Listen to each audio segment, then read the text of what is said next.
Welcome to Magnificent Living Today. Are you living a life of optimal health?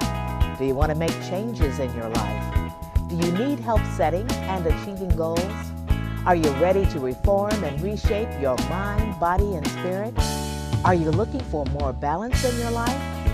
Many of us are thinking about starting a better lifestyle program, both for ourselves and or our family.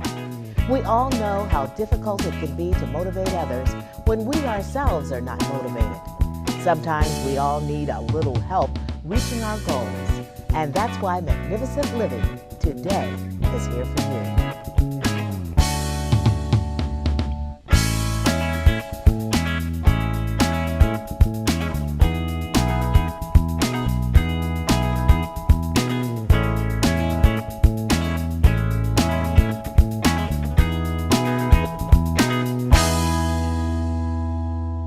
Guest today is going to be David Dorian Ross with Taijifit. He's going to first explain to us all about Taijifit, and then we're going to talk about the history of Tai Chi. So David, welcome. How are you today? Thank you. I'm doing well, thanks. Nice to be here. Good to see you. So tell me, what is Taijifit? Well, Taijifit is a Tai Chi-based exercise program that is specially designed to fit into the typical fitness environments in the West, like sports clubs, fitness gyms, community centers, corporate wellness centers, senior centers, those kinds of places. I've been doing, classical Tai Chi for more than 30 years, almost 35 years, and one of the challenges that we've had is that there is a real difference between who comes to a traditional Tai Chi class and what their expectations are, and who comes to a fitness center and what their expectations are, and how do you create a Tai Chi program for those people, for those environments. And I've been experimenting for a long time. We've been experimenting together for a long time, and only recently have we finally crafted the format that's really working, that allows people to get the essence of Tai Chi first time or any time without having to wait years and years to get it. Okay. Before we go into all this, let's talk about you a little bit, because this is really interesting for me, because I've known you probably, I won't tell, but more years than I'm not going to tell you about. But it's been quite a long time you've been trying to break Tai Chi into the fitness field. And what I find interesting is when I met you 25 years or so ago, yoga wasn't part of the fitness forefront. No one was doing Pilates, and you came in and you were doing Tai Chi, and everyone was just kind of confused on how do I slow it down. Right. Because we were jumping up and down and screaming and yelling, and the music was 180 beats a minute, and you came in and you were like, now move very slowly. Yeah. And I saw the look on people's faces. They were just like, they didn't know how to slow down. Right. At this place, people have slowed down. So I see a real opening for your niche. But let's talk about how long you've been doing it, and talk about your struggles with trying to fit into the fitness business.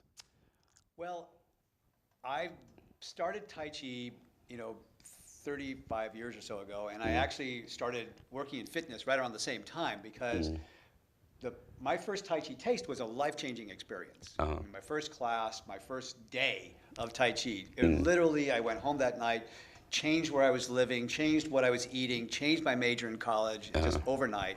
And one of the things that was so compelling to me is I don't want to have two lives. I don't want to have a life where I work, by day as a salesman and then go do Tai Chi in my other life. I wanted to do it all together. And the closest thing that I could find was fitness. And so of course my drift, my focus was on bringing what I love, my Tai Chi, into that fitness arena.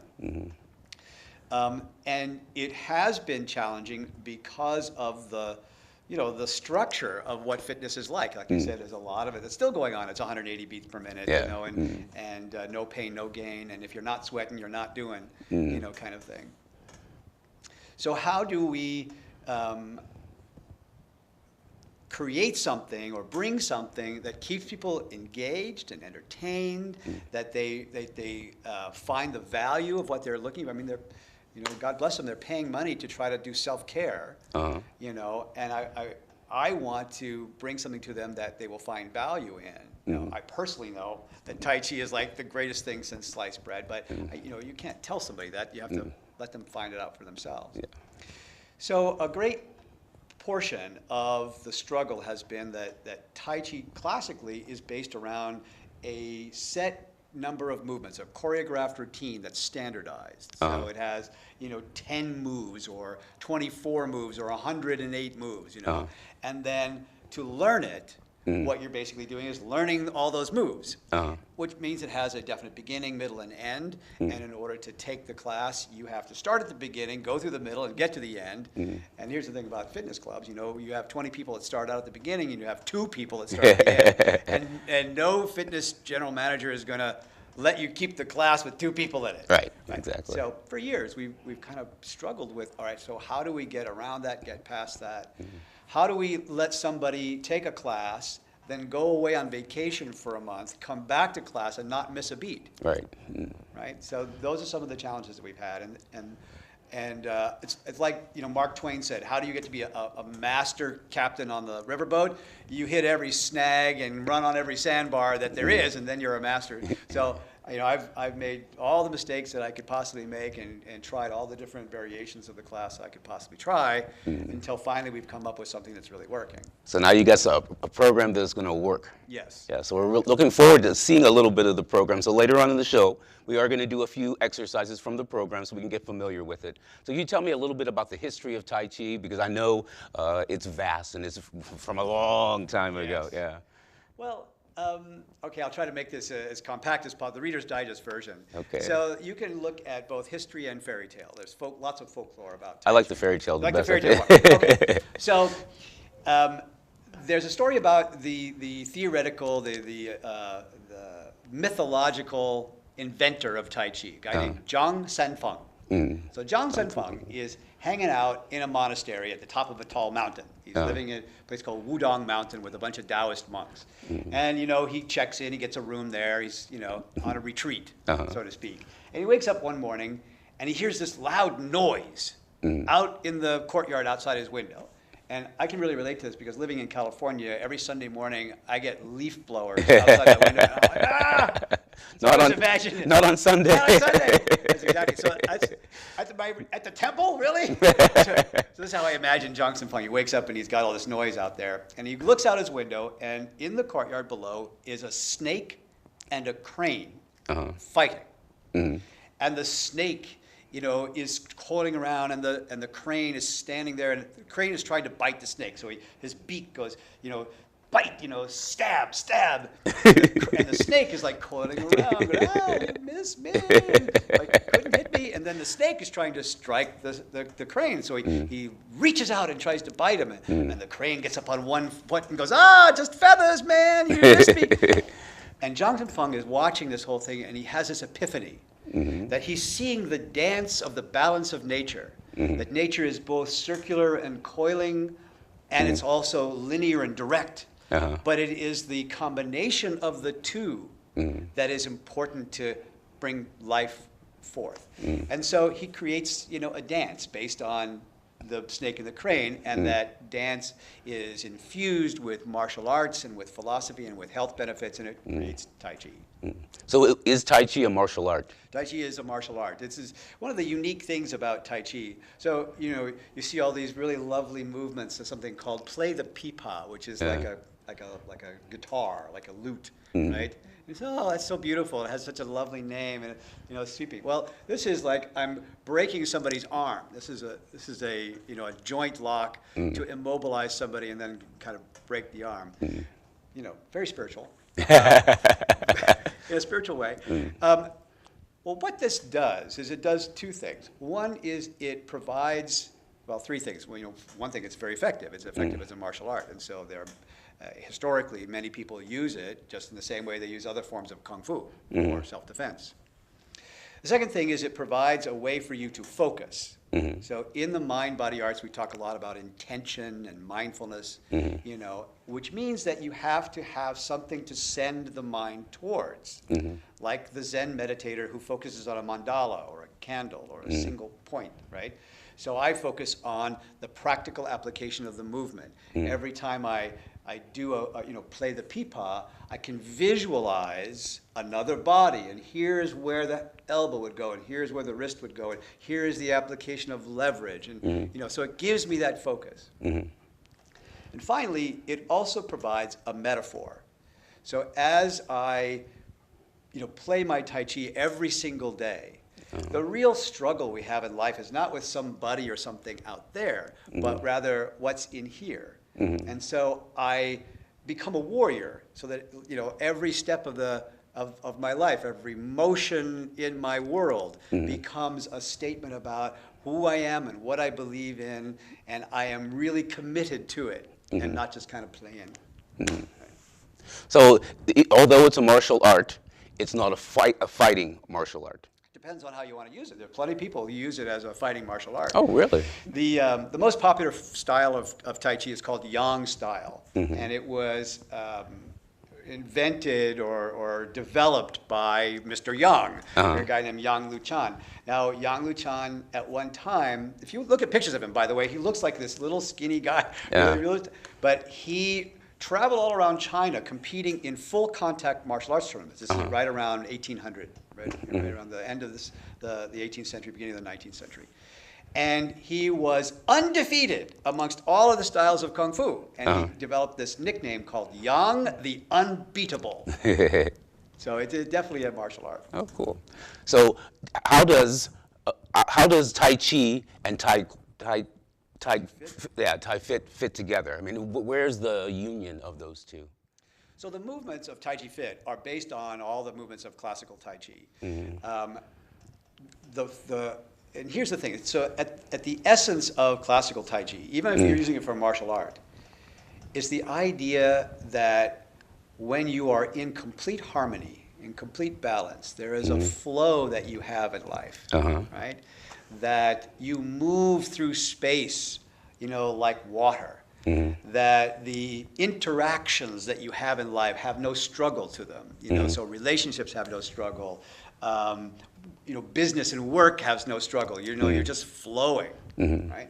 And even as a martial art, in order to use the techniques, you want to use it with softness overcoming hardness. They have this phrase called using 4 ounces to overcome 1,000 pounds.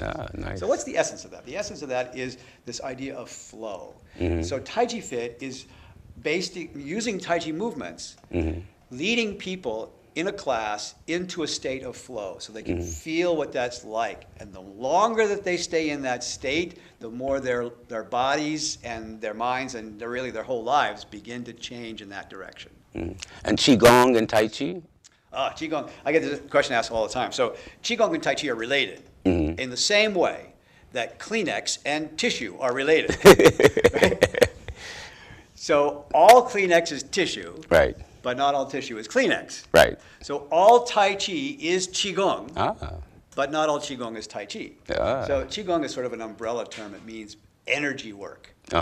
And Tai Chi is a form of energy work. It just happens to be the form of energy work that is also a martial art. Okay. I recently took a Qigong class, and the instructor explained that, one, that the Qigong system worked with the meridian system, and that it was like getting acupuncture. So would Tai Chi fit into that category? Absolutely. Absolutely. So one of the things that people talk about, and in fact we do this little exercise at the end of every Taijifit class, where people talk about the feeling of being more energetic or feeling like they have more vigor at the end of the workout than they do at the beginning. Right? So most of the time you go to a workout, you go to a boot camp class, and you go, wow, I'm wiped out.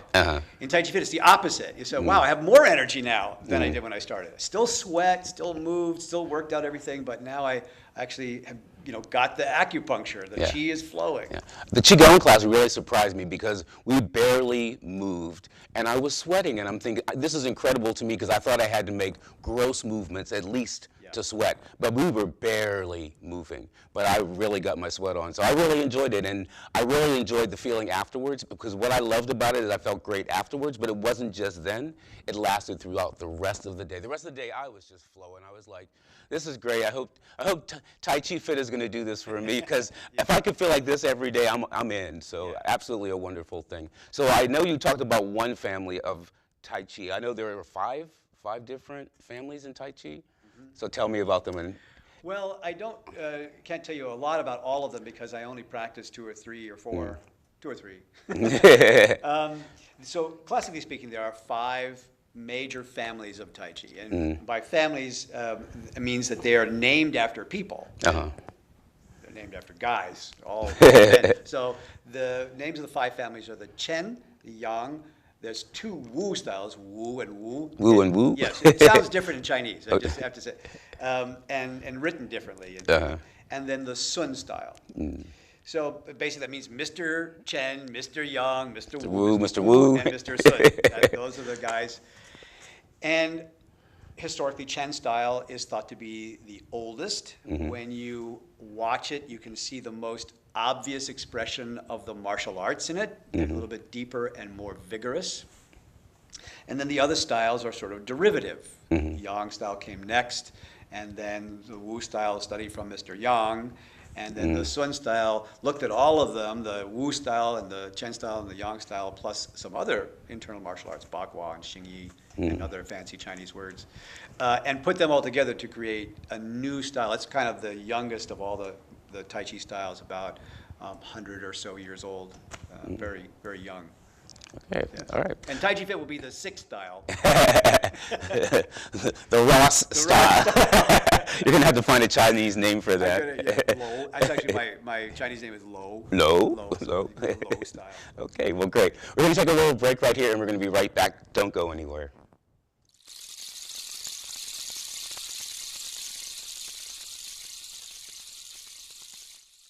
Getting back into the flow. Faith, love, optimism, wisdom. Some people go through life and other people flow through life. Which one do you choose? Living in the path of flow is an everyday choice. We must constantly challenge our mind, body, and spirit to be in unison. How do you plan to flow through your life this week, this month, this year?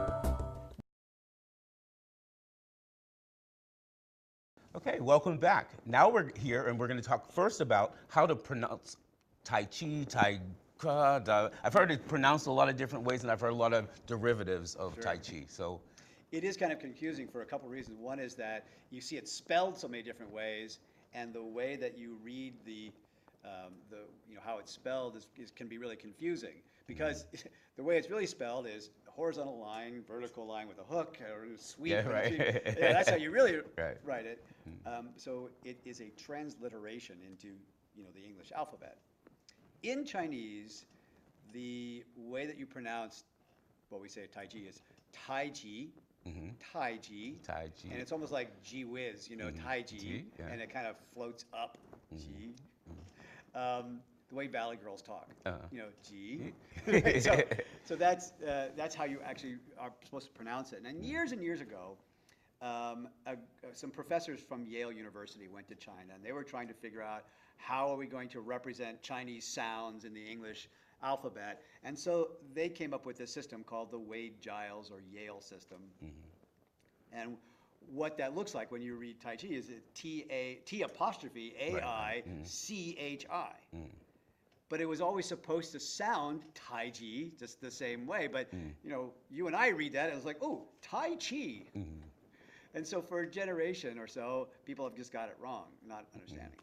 Then in the 1970s, China wanted to have a new way of writing that more accurately represented Chinese sounds. And so they had an English professor in China, Chinese English professor, invent something which is called the pinyin system. And so in the pinyin system, Taiji is spelled out T-A-I-J-I, Taiji. And so that's supposed to better represent that. And here's the sort of the prime example. Before Nixon went to China, you would read the newspaper and it would say Dateline Peking. That was the old Wade-Giles system. After Nixon went to China, you'd see Dateline Beijing, and that's the pinyin system. See, so that's how that works. That didn't have anything to do with Watergate, though. Hopefully not. Tai Chi had nothing to do with that. Just say it. So explain Qi to me. What is Qi? Well, first of all, I want to make sure that you and the viewers understand that when we say Tai Chi and that Qi and the Qi are 2 different things. Good to know. Completely different words, spelled differently in Chinese and in English, and mean something different. So the Qi that you're asking about is a word that means the life force. So like prana is... Like prana, yes, very much so. In fact, I think they're the same thing, because it is, the prana runs through the different channels, the nadis in the body. The qi runs through various channels, which we translate, it's called the jingluo, which we often translate as the meridians, right? But you can think of veins and arteries. The blood circulates, and it doesn't just kind of smoosh around in your body. It has very definite places to go. And the same thing with prana, and the same thing with qi. They go into very distinct places.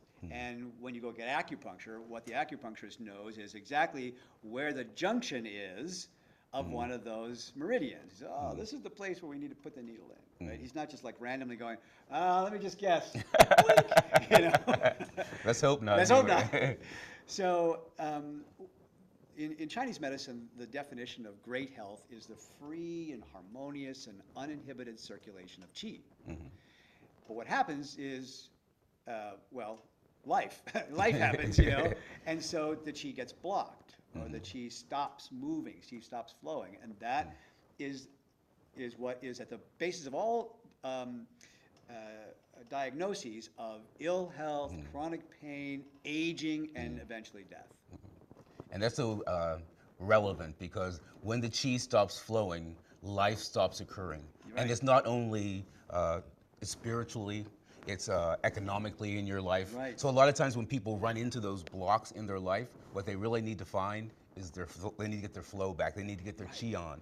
And a lot of times people don't know what the qi is. And if you don't know what you're missing, how do you find it? So how do I find it? How would I know if my qi was off? Well, we oftentimes know if our qi is off by the results that we get in life, right? I mean, this is by not teaching you how to be a Chinese medical doctor and take pulses and look at people's tongues and whatever. It's like, just look at what's going on in your life. You made a great example. So people in the last, 8 or 9 years have been really struggling financially and economically. And we would look at this as, a national qi stuck problem, right? But there are a lot of people who were very successful during this period of time. A lot of people who still had their flow on. Right? In the midst of all this sort of national disruption, still people were able to keep things moving. Right? You see, so this is the metaphor. When things are moving, you are in flow, and when things stop moving, flow isn't happening. So you say, well, how will I know if my qi is not flowing? So in every level of life, let's just start with the physical. So I feel tired. So many people talk to me all the time about, I just lose energy in the middle of the day, or I wake up every morning and I just got nothing, really moving me. I'm kind of dragging my butt to work and whatever. Well, that's a perfect sign that your qi is not flowing, that it is stuck somewhere and not circulating. Because when qi is circulating, just like you said after the end of your qigong class, how did you feel? Like, whoa, look at all this energy. I wish I felt like this all the time. That's our natural state.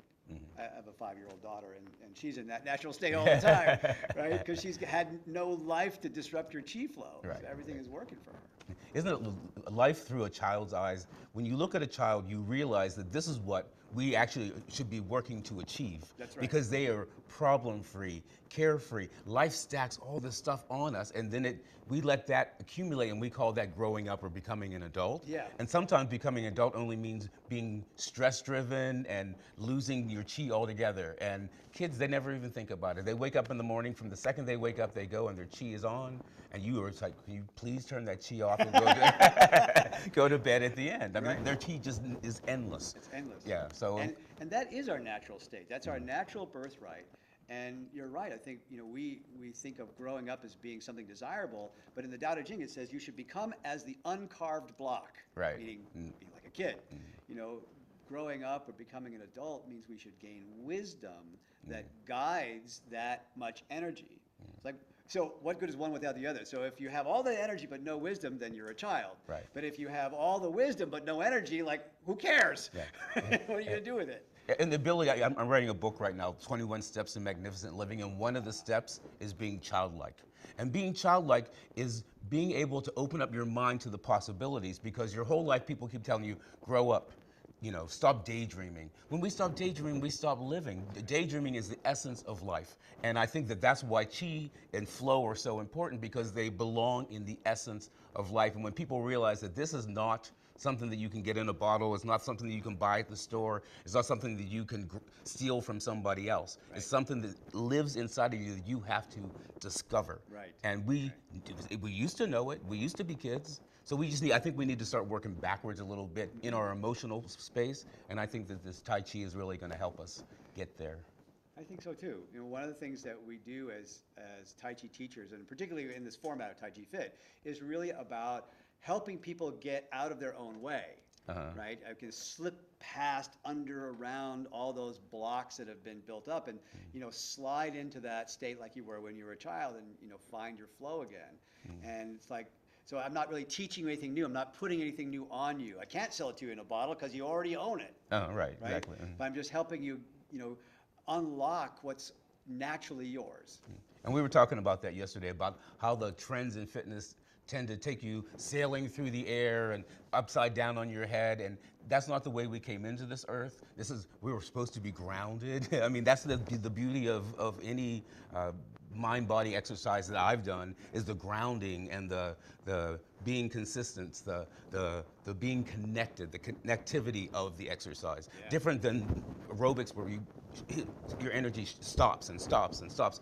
I love yoga flow because your energy continues to flow, and that's the cup of coffee that we get every morning. Yeah. I don't need that cup of coffee because I wake up and I do a little bit of yoga and I get into my flow, and as I go through my day, people always ask me how I have this energy. And the only time I don't have this energy is when I don't do my yoga first thing in the morning. Exactly. Yeah, so we're going to take a little break here, and we're going to come back. We're going to talk about flow and the components of exercise. Don't go anywhere.